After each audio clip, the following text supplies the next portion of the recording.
Oh, how things can go wrong in boating, and it really doesn't take much. It can be something as simple as mistying a knot, or not judging the weather correctly, and the next thing you know, things are just slipping away from you and getting a little bit out of control. Now don't get me wrong, we're all human, we're all gonna make mistakes, especially in boating, but one of the biggest mistakes I see people make in boating is ignoring the golden rule. If you've been around the channel long enough, you already know that my version of the golden rule is never approach anything any faster than you're willing to hit it, and we're gonna go ahead and talk about that subject just a little bit today. But before we get too far into the video, I gotta congratulate TG426 for being last week's Drain Plug Mafia tumbler winner. And guess what? We're going to give one away again today. Really simple. Hit the like button, leave a comment below, and make sure you're subscribed to the channel, and we will pick our favorite comment from somebody who's accomplished all three of those tasks, and they will win a tumbler. There is a second chance opportunity to win a tumbler in this video. If interested, hang out to the end, especially if you're attending the Fort Lauderdale Boat Show or have any interest in the Bahamas content we've made in the past. But let's get started.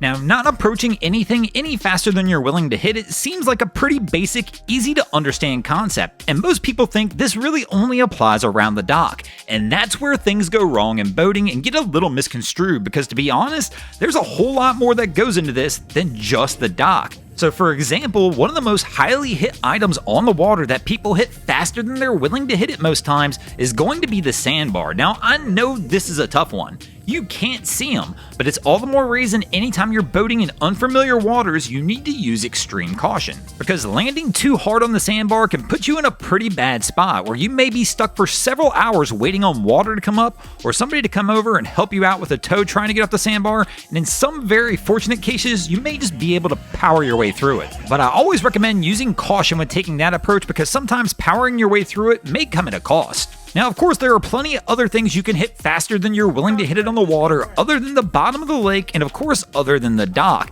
And sometimes it may not even be the boat itself that does the hitting. It may be you. You may hit the deck of the boat a little faster than you're willing to hit it. And of course, what's the most predominant thing when you're out there boating? Well, that's going to be the water, and maybe you'll hit that a little faster than you're willing to hit it sometimes as well. Chances of this happening are drastically increased if you bring your buddy Captain Morgan out with you.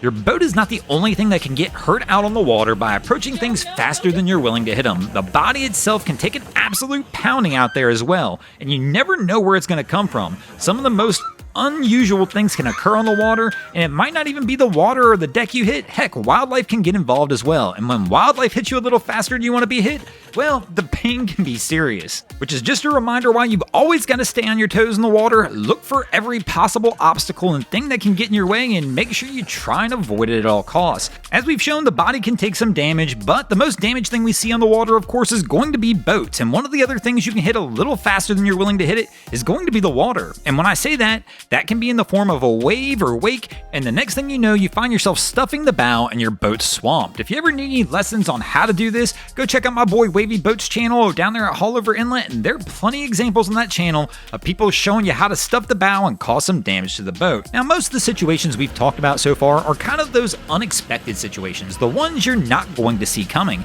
But don't get me wrong, there are plenty of times where you will be out on the water and you will definitely see the obstacle coming. In those situations, they're the easiest ones. Just make sure you approach those obstacles no faster than you're willing to hit them. Thanks for watching, guys. I hope you enjoyed this week's episode of Boneheaded Boaters of the Week. If you ever see anything crazy happening on your waterways, be sure to hit me up on Facebook or Instagram and let me know, and you might see your stories over here. Just like 4747 Brent, Adam Cordina, Biden D. Serona, B. Shane 04, Jason Zimmerman, Sled Dog, Curtis Smith, Mason 725, Roland Kovalanox, Tank Smysek, and Zach White 3825 did this week. And as we mentioned earlier in the video, we do have another opportunity for you to win a Drain Plug Mafia tumbler. The Fort Lauderdale Boat Show is right around the corner, and we'll be attending the show. On Saturday, October 29th, we'll be at the Bahamas booth for their happy hour they're hosting, sponsored by Staniel K Yacht Club and Maker's Air. So be sure to stop by, grab a beverage, and say hello. The first 3 people who swing by and say hello to me, I will give a Drain Plug Mafia tumbler to. I should be wearing a a Drain Plug Mafia polo should be pretty easy to spot. After that, we'll be moving over to the convention center at the boat show and hosting for the second year in a row our seminar on how to take your boat to the Bahamas in collaboration with the Bahamas Tourism Ministry. And I'll do the same thing over there. The first 3 people to walk up to me after the seminar and say hello, I'll go ahead and hook them up with a Drain Plug Mafia tumbler as well. And don't worry, we'll have plenty of Drain Plug Mafia stickers on hand for those who might not get a tumbler. And we look forward to seeing you guys there. Thanks for watching, and if you haven't already, go ahead and drop an anchor on the subscribe button here.